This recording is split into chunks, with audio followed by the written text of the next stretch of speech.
Aujourd'hui, nous allons parler de 3 histoires étonnantes de personnes découvertes dans des endroits quelque peu étranges qui vous étonneront absolument. Si vous appréciez les histoires vraies, les mystères et les vrais crimes, appuyez sur le bouton j'aime et abonnez-vous. Explorons-le maintenant. La première histoire dont nous parlerons aujourd'hui est celle de Sandil Sabia. Un membre cassé ou foulé n'est jamais une expérience très amusante. La caractéristique la plus désagréable d'une fracture d'un bras ou d'une jambe est évidemment la douleur provoquée par la fracture elle-même. Pourtant, le voyage à l'hôpital pour soigner la pose est la deuxième étape la plus douloureuse. Même si rester assis dans une salle de repos peut sembler une éternité, passer une radiographie peut prendre beaucoup plus de temps qu'on ne le souhaiterait. Le processus même de plâtrer une blessure peut également être difficile et éprouvant. Ce sont très probablement ceux que Sandil Sabia a envisagé le 10 mai 2019, lorsqu'il s'est coupé la jambe droite par inadvertance et a su qu'il devait se rendre à l'hôpital. En début d'après-midi, Sandil, un ouvrier du bâtiment originaire de Durban, en Afrique du Sud, est arrivé à l'hôpital Mahatma Gandhi Memorial dans de très grandes souffrances. Arrivant comme tout autre patient potentiel, il attendait fréquemment son tour dans le coin salon de l'hôpital. Après ce qui semble être une période d'attente excessive, Sandil a finalement été examiné par un médecin puis emmené pour une radiographie. Sa radiographie a montré un fémur cassé et une preuve indubitable qu'il avait définitivement besoin de soins médicaux. À l'hôpital Mahatma Gandhi Memorial, on avait conseillé à Sandil de passer plusieurs jours pendant la nuit avant de pouvoir être correctement soigné. Sandil devait être transféré dans un autre hôpital voisin, l'hôpital Addington, pour consulter un orthopédiste qualifié pour sa demande de plâtre. Étant donné qu'il a fait si longtemps, bien sûr. Lorsque l'heure du transfert de Sandil est arrivée, le personnel de l'hôpital est arrivé dans la chambre du blessé avec des documents. Mais Sandil Sabia a disparu dès leur arrivée. Compte tenu d'une jambe grièvement blessée, supposant que Sandil n'aurait pas pu aller très loin, le personnel de l'hôpital a immédiatement commencé à fouiller l'établissement. Après avoir fouillé la chambre de tous les autres patients et vérifié chaque étage du bâtiment, le personnel a été choqué d'apprendre que Sandil semblait avoir disparu dans les airs. Mais comment un homme avec un membre manifestement cassé aurait-il pu le sortir d'un bâtiment médical sécurisé? Les membres du personnel du Mahatma Gandhi Memorial ont pensé que l'absence de Sandil n'avait aucun sens, c'est pourquoi ils ont immédiatement enregistré l'homme officiellement disparu auprès de la police locale. La police sud-africaine a immédiatement ouvert le dossier de la disparition de Sandil et les agents de Durban ont lancé une recherche limitée pour le retrouver. Malheureusement, malgré les plus grandes tentatives de recherche, personne n'a pu trouver de preuves de Sandil. Bien que diverses théories aient émergé concernant la mystérieuse disparition de Sandil, aucune ne semblait plausible, et personne ne disposait de faits permettant de prendre en compte la raison pour laquelle Sandil aurait disparu à l'origine. Naturellement, les membres du personnel de l'hôpital Mahatma Gandhi Memorial étaient très préoccupés par le bien-être de Sandil. Il a disparu juste sous leurs pieds, destiné à soigner ses fémurs droits. Et c'est peut-être exactement là qu'il aurait dû chercher. Finalement, quelqu'un a été alerté par l'odeur. 10 jours seulement après l'entrée de Sandil à l'hôpital, KZNL CMEC Nomagugu Simalanizulu rapporte que quelque chose était assez inhabituel le 24 mai 2019. Nomagugu a affirmé, je cite, qu'une odeur insupportable s'est renforcée à l'hôpital et qu'elle est finalement allée au stockage, où le liquide tombant du toit présentait des indications claires que quelque chose n'allait pas.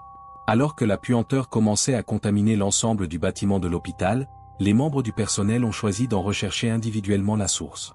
Leurs conclusions les ont totalement stupéfaits. Lorsque les membres du personnel de l'hôpital ont finalement trouvé le débarras d'où provenait l'horrible puanteur, ils se sont doucement appuyés contre les carreaux du plafond.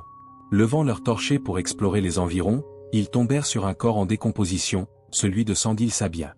Lorsque les membres du personnel de l'hôpital Mahatma Gandhi Memorial ont signalé la découverte du corps aux autorités locales et ont reconnu Sandil comme l'homme qui avait disparu de l'hôpital environ 2 semaines auparavant, des questions ont été soulevées concernant les circonstances de sa mort. Sandil était en très bonne santé, un homme de 53 ans tout à fait en forme pour sa fracture du fémur. Comment alors s'est-il retrouvé mort dans le plafond d'un hôpital? Avec des agents de sécurité à chaque niveau de l'hôpital, l'institution elle-même a convaincu les policiers et les résidents des environs que des protocoles de sécurité stricts étaient en place. Ils ont même déclaré que la seule façon pour les patients en fuite de passer la sécurité à l'intérieur de l'hôpital serait de s'habiller en civil pendant les heures les plus chargées. Pourtant, Sandil a été retrouvé en train de se décomposer dans le plafond d'une zone réservée au personnel médical. Lorsque l'enquête sur l'enlèvement et la mort de Sandil a commencé, de nombreux responsables pensaient qu'elle faisait partie des détenus souffrant de troubles mentaux dans l'établissement. Les premiers rapports sur la découverte initiale de Sandil affirmaient même qu'il avait été un patient psychiatrique avant de disparaître, ce que l'hôpital s'est ensuite révélé faux. Les responsables ont déclaré tout au long de l'enquête que si quelqu'un était reconnu coupable de toute forme de mauvaise conduite, il subirait la sanction la plus sévère qui soit. Pourtant, la mort de Sandil reste un mystère, La façon dont son corps a émergé dans les panneaux du plafond du même hôpital où il a été soigné quelques jours avant sa mort est tout aussi inexplicable. Le deuxième cas inhabituel de Brian Egg pour vous aujourd'hui en est un de plus. Né à San Francisco, Brian Egg a passé la plupart de ses dernières années à vivre dans le quartier de South of Market après avoir passé une partie de ses premières années à travailler comme barman dans le célèbre club Gay Lehara. La famille de Brian lui rendait visite de temps en temps lorsque leurs horaires coïncidaient, il résidait quelque peu en dehors de la région de Soma. Même si se rendre visite n'était pas particulièrement judicieux, Brian et son frère se contentaient de se téléphoner pour passer en revue les derniers événements de leur vie. Brian et sa famille savaient très bien une chose. Le maintien de leurs liens familiaux étroits dépendait en grande partie de la communication. Comme la vie de chacun semblait tourner de différentes manières, Brian n'avait pas eu beaucoup de temps à consacrer à sa famille fin mai ou début juin 2018. Brian a répondu en décidant d'offrir systématiquement de son temps à sa communauté, de son plein gré. Lorsque Brian en avait l'occasion, il était connu pour nettoyer certaines ruelles de Soma, on l'a même vu faire cela un week-end particulier. Ses voisins ont affirmé que Brian Egg serait rentré chez lui après avoir terminé la collecte des ordures dans son quartier, c'était la dernière fois que quelqu'un voyait Brian Egg vivant. Fin juin ou début juillet de la même année, le frère de Brian, Devin, a tenté d'appeler Brian pour le tenir au courant des événements de sa vie actuelle, juste un mois après que les voisins de Brian ont affirmé avoir observé l'homme de 65 ans en train de nettoyer la zone. Mais Devin est tombé sur un répondeur lui demandant de laisser un message lorsqu'il composait le numéro de téléphone personnel de Brian. Deux choses à propos du répondeur qui répondait à l'appel de Devin semblaient vraiment étranges. Brian répondait presque toujours à son téléphone, il n'avait jamais utilisé de répondeur de sa vie. Deuxièmement, la voix sur la machine n'était visiblement pas celle de son frère. Devin regarda le numéro qu'il avait appelé pour être sûr qu'il avait bien appelé le bon numéro. Pas sûr que ce soit sur le téléphone de son frère, Devin a essayé de rappeler une fois de plus. Cette fois, Devin n'entendit pas le répondeur. Cette fois, quelqu'un l'a récupéré. Devin a déclaré qu'un homme appelé Nat avait apparemment répondu au téléphone de Brian et lui avait demandé avec qui il parlait. Devin a confirmé qu'il était le frère de Brian et qu'il essayait de joindre Brian à son numéro de téléphone. Brian était juste en train de promener son chien dans le quartier, alors Nat a informé Devin que son frère le rappellerait sous peu. Aussi étrange que la situation paraisse, Devin se retrouva à attendre que son frère reprenne contact. Malheureusement, il n'y a jamais eu d'appel. Devin n'était pas vraiment inquiet du comportement inhabituel de son frère, car Brian aurait pu être simplement occupé ou avoir des amis à qui il n'avait pas rendu visite. Mais fin juillet 2018, les voisins de Brian pouvaient visiblement voir que l'homme semblait absent. Brian, voyez-vous, faisait partie des rares habitants de la région de Soma qui connaissaient presque tout le monde. Les nouvelles se sont rapidement répandues lorsque plusieurs voisins ont découvert qu'ils n'avaient pas vu Brian depuis un certain temps et que diverses personnes étaient plutôt inquiètes pour son bien-être. Exprimant à plusieurs reprises leur inquiétude quant à la disparition ou à la possibilité que Brian soit blessé dans sa résidence, les voisins de Brian ont téléphoné aux autorités. Pour savoir si Brian avait besoin d'aide, la police a décidé de passer un peu de temps à vérifier sa maison. Mais à chaque fois, les policiers arrêtés par Brian disparaissaient de la vue. Plus littéralement, personne n'a jamais ouvert la porte. La police pensait que, pour une raison quelconque, Brian avait dû quitter la ville sans en parler à aucun de ses voisins. Ces présomptions laissent entendre que la police ne semble pas trop préoccupée par la disparition apparente de Brian. Les habitants de la région de Soma ont néanmoins des impressions quelque peu diverses. L'un des voisins de longue date de Brian, Scott Free, a décidé de publier les détails du possible enlèvement de Brian sur les réseaux sociaux, craignant que les autorités n'accordent aucune attention à ces accusations. De nombreux autres voisins qui connaissaient Brian ont commencé à s'inquiéter pour lui lorsque les messages de Scott à son sujet ont commencé à circuler, car ils ont jeté de l'huile sur le feu. Le groupe s'est réuni et a convenu de surveiller la maison de Brian et d'être en alerte pour toute activité inhabituelle, c'est-à-dire tout signe de Brian. Peu de temps après que la maison de Brian ait attiré l'attention de tous, ses voisins Soma ont remarqué quelque chose d'assez étrange. Les voisins ont affirmé voir souvent deux visiteurs inconnus de la maison de Brian rôder dans le quartier. Bien qu'aucun des voisins n'ait jamais vu les deux jeunes hommes auparavant, Brian leur a dit qu'il n'avait aucun lien avec eux. Une fois de plus, les habitants de Soma ont demandé à la police du quartier de San Francisco d'enquêter sur la disparition de Brian. Même si leurs efforts semblaient très inutiles, la sœur de Brian s'inquiétait également du fait qu'aucun membre de leur famille n'avait eu de nouvelles de Brian depuis des mois. Sur la base de nombreux témoignages des voisins de Soma ainsi que de la propre famille de Brian, certains policiers ont choisi de rendre visite à la maison de Brian une fois de plus le 4 août. La police qui s'approchait de la porte d'entrée a découvert une fois de plus le silence. Le fait que personne dans la région n'ait vu Brian récemment a contribué à expliquer en partie les deux individus. Les voisins de Brian prétendaient être sans abri et semblaient rester dans la maison de Brian pendant un certain temps. La maison de Brian a montré un net changement après la troisième visite d'un policier, même si les deux inconnus n'avaient pas ouvert la porte ni communiqué avec les autorités. Quelques heures seulement après que la police ait quitté la résidence de Brian, des voisins ont affirmé avoir vu énormément de mousse de savon se répandre sous sa porte. Outre le savon, les voisins ont signalé qu'ils pouvaient sentir une odeur d'eau de javel lorsqu'ils s'approchaient de la maison de Brian. Après la fin de ce qu'ils prétendaient être une séance de nettoyage assez exhaustive, les inconnus de la maison de Brian auraient même été vus en train de peindre une partie de la façade de la maison, y compris une partie de la porte d'entrée, comme pour cacher quelque chose. La sœur de Brian a officiellement signalé la disparition de Brian le 7 août. Le 14 août, les habitants de Soma ont fini par appeler la police une fois de plus après avoir soi-disant été témoins d'une entreprise privée de nettoyage de scènes de crime garée devant la maison de Brian pendant une période prolongée. Cette fois-ci, la police a répondu immédiatement aux réclamations des voisins et a envoyé 3 agents au domicile de Brian. Les autorités ont pu capturer l'un des 2 invités inconnus qui résidaient chez Brian depuis environ 2 mois. Les rapports de police indiquent que l'homme était Robert M.C. Caffrey, 52 ans, dont le voisin Brian a déclaré qu'il disposait d'au moins $1000 en espèces qu'il prétendait utiliser pour payer l'entreprise de nettoyage des lieux du crime. 2 jours plus tard, la police a localisé Lance Silva, 39 ans, l'autre personne intéressée par l'enlèvement de Brian, et l'a finalement arrêté dans une résidence hôtelière voisine. La police a accusé Robert et Lance, qui ont été arrêtés et interrogés, de vol d'identité et de violation financière, puisque Robert et Lance ont affirmé avoir utilisé les cartes de crédit de Brian, peut-être pour acheter une voiture. À l'époque, les chercheurs ne savaient toujours pas où se trouvait Brian. Après les premières arrestations de Robert et Lance, la police a rendu visite à Brian pour rechercher de près des indices sur l'emplacement de Brian, c'est-à-dire s'il était toujours en vie. 4 jours de fouilles dans la résidence ont révélé quelque chose que les enquêteurs n'avaient jamais observé le 17 août 2018. La résidence de Brian comprenait un débarras situé sous un escalier. Immédiatement, la police accédant à la zone de stockage sentait très horriblement mauvais. À l'intérieur se trouvait un seul aquarium à l'abri des regards. À ce moment-là, les scientifiques ont découvert quelque chose d'étrange caché dans l'aquarium. Il s'agissait du torse d'un corps amputé des mains suite à une décapitation. Tout ce qui restait de Brian Egg était un mort terrible. La mort de Brian a été déterminée par un médecin légiste de San Francisco comme un homicide. Robert et Lance ont été accusés de maltraitance envers les personnes âgées, d'usurpation d'identité, d'homicide et d'autres délits financiers. Cependant, dans l'attente d'une enquête plus approfondie, le bureau du procureur du district de San Francisco a finalement abandonné toutes les accusations portées contre les 2 personnes.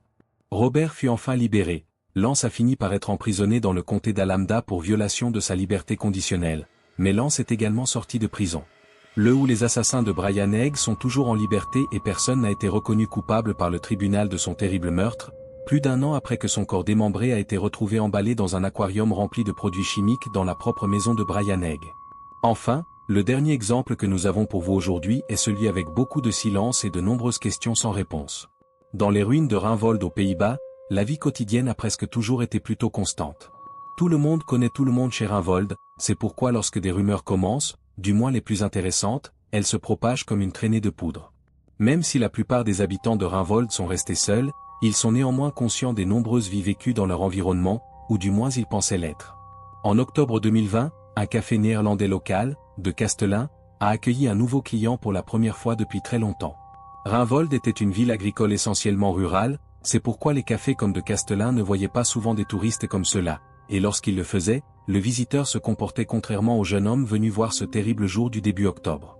L'homme a été décrit comme plutôt mince et le personnel du café a affirmé qu'il semblait presque incapable d'établir un contact visuel avec tous ceux avec qui il parlait. Avant qu'il ne parle enfin à l'ordre, personne d'autre dans le café ne savait si le jeune homme pouvait même parler leur langue. Lorsqu'il a enfin parlé, l'homme a demandé 5 pintes de bière destinées à sa consommation personnelle. Lorsque le personnel du café apporta sa commande au jeune homme, il avala les 5 bières d'un coup et laissa tout le monde se demander pourquoi il semblait se comporter de manière si étrange. Peu de temps après la rencontre avec le jeune homme assoiffé, le café a fermé ses portes et les membres du personnel ont cru qu'ils ne le reverraient plus jamais.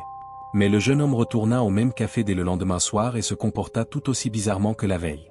Bien qu'il n'ait rien dit, le personnel a étudié le jeune homme de près, car il semblait qu'il voulait dire quelque chose de très fort. Jusqu'à ce qu'il finisse par craquer. Le personnel du café a entamé des conversations avec le jeune homme tant son comportement semblait étrange. Même s'il ne savait rien, tout le monde sentait que quelque chose n'allait pas. Poussé par l'alcool dans ses tripes et par l'intérêt et l'inquiétude du personnel du café, l'étrange jeune homme a laissé échapper quelque chose qu'il savait être censé rester secret. Chris Westerbeek, le propriétaire du café de Castellin, a déclaré que le jeune homme n'était pas sorti depuis 9 ans.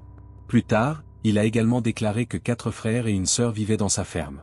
Dans le but de détruire leur mode de vie, il était l'aîné et Chris et les autres employés du café manquaient au début de connaissances sur la manière de manipuler les matériaux collectés auprès de ce jeune homme inhabituel. Même si certains membres du personnel ont spéculé que l'homme était peut-être simplement fou ou même affirmé qu'il prenait une sorte de drogue, d'autres ont vu le désespoir sur le visage du jeune homme et ont pensé qu'il était vraiment terrifié pour sa propre sécurité, même si ces affirmations semblaient extrêmement ridicules dans leur petit village. Chris a décidé de rester prudent et de contacter la police locale de Rainhovolt pour examiner les affirmations étranges et inquiétantes du jeune homme. Il n'était pas sûr de ce qui pourrait résulter de cela. Lorsqu'on lui a posé d'autres questions sur sa situation, le jeune homme aurait affirmé qu'il avait été emprisonné pendant 9 ans en raison d'une sorte de religion ou de secte, mais rien de plus. Les autorités ont répondu au rapport et ont visité la maison du Buitenhuizerweg le lendemain après que Chris Westerbeek ait appelé la police inquiète.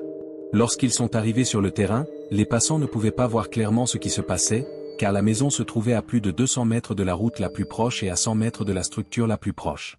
Ils ont été choqués de découvrir ce qui se passait juste à l'intérieur d'une ferme devant laquelle les résidents locaux se promenaient chaque jour.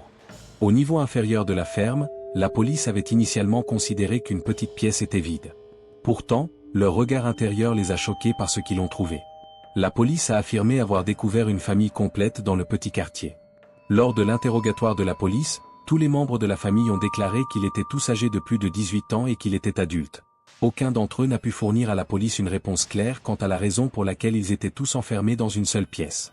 Outre Jean, 25 ans, qui était le premier et le seul membre de la famille caché à fuir vers la ville depuis près de 9 années entières, les autorités ont noté que 6 autres personnes vivaient isolées dans la ferme. Jean était l'étranger fatigué du café de Castellan qui avait été difficile et maladroit de dire à quiconque la vérité sur sa situation difficile. La police a découvert que les 6 personnes cachées dans la ferme étaient en réalité âgées de 12 à 15 ans, au lieu d'avoir 18 ans comme elle l'avait prétendu auparavant. S'ils se révélaient un jour honnêtes, il semblait qu'ils avaient été entraînés à mentir sur leur âge. Même si certains des enfants n'étaient pas particulièrement disposés à quitter les lieux, la police les a tous les 6 placés en garde à vue et a veillé à ce qu'ils soient tous rapidement examinés par un médecin pour évaluer leur état de santé. Plus impressionnant encore, les autorités ne savaient pas vraiment si la famille avait vécu volontairement dans la ferme, plus important encore, comment elles y étaient arrivées à l'origine. Plus tard, au cours de l'enquête, des notes de police ont montré que les 6 enfants cachés dans la ferme n'avaient jamais été officiellement enregistrés et qu'ils étaient donc sans aucun doute nés en secret et tenus très éloignés de la société. La police a rapidement identifié Gareth Jean Van D, 67 ans, père des 6 enfants. Gareth n'a été arrêté qu'à la suite d'allégations des enquêteurs selon lesquelles il n'était pas seul à isoler apparemment ses enfants. La police a déclaré avoir retrouvé un Autrichien nommé Joseph B., que les locataires de la propriété ont identifié comme un homme au petit boulot. Selon les enquêteurs, les 2 hommes étaient impliqués dans ce qu'ils ont qualifié dans le rapport de police de sorte de culte apocalyptique dépourvu de tout lien avec le monde extérieur.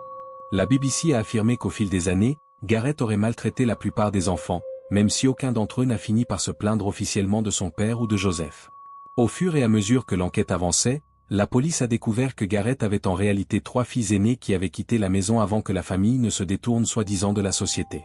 Selon certaines informations, Gareth aurait été accusé de blanchiment d'argent, d'incarcération illégale et bien plus encore, après que les autorités eurent découvert sa prétendue création de secte.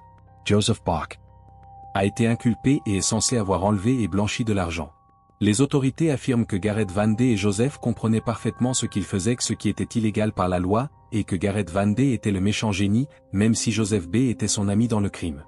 Les documents du procès ont révélé que les enquêteurs affirmaient avoir trouvé des preuves de mauvais traitements infligés aux enfants vivant dans la ferme. Selon l'accusation, les enfants étaient censés prier pendant des semaines, ou parfois, on ne leur donnait que de l'eau à boire, mais pas de nourriture. De nombreux enfants ont déclaré au procès que Gareth les aurait punis physiquement de diverses manières. Coups de bâton, forcés de s'asseoir dans des bains de glace jusqu'à ce qu'ils s'évanouissent, etc. Selon l'accusation, les enfants auraient été punis pour chasser les mauvais esprits. C'est-à-dire quand Gareth pensait qu'il avait été sale. La police a affirmé avoir également trouvé des preuves d'affirmations similaires dans les propres notes du carnet de Gareth recueillies tout au long de l'enquête. Des études sur les circonstances étranges qui sous-tendent l'isolement de la famille sont encore en cours de développement. Joseph et Gareth sont actuellement en état d'arrestation, tandis que les détectives s'efforcent de mieux comprendre exactement ce qui s'est passé à la ferme au cours des 9 dernières années. En ce moment, Jean et les enfants découvrent, étape par étape, le monde extérieur. Les 3 événements que nous avons abordés aujourd'hui valent la peine d'être compris, car, littéralement, on ne sait jamais quel genre d'histoire d'horreur pourrait se cacher sous notre nez.